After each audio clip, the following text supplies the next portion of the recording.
number sa Gospel Riders is 2017-0109-1022-23-014.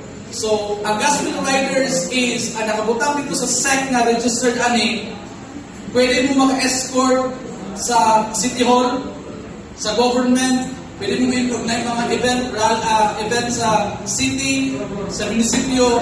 Wala lang siyang exclusive sa kuan, kung kay registered pa ang Gospel Riders.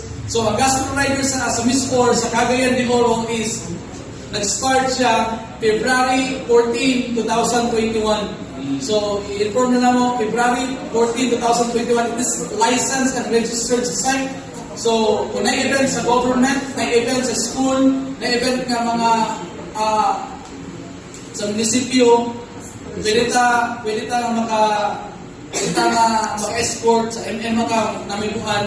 So, ang atong president na ito karoon din sa Miss 4. Balik din ako sa imo. No, hindi na kumukuha na lang. Sige ko. So, usap ko nga gigamit sa founder from February 14, 2021 pag itong president na ito sa Miss 4 na ito ang ganda lang name.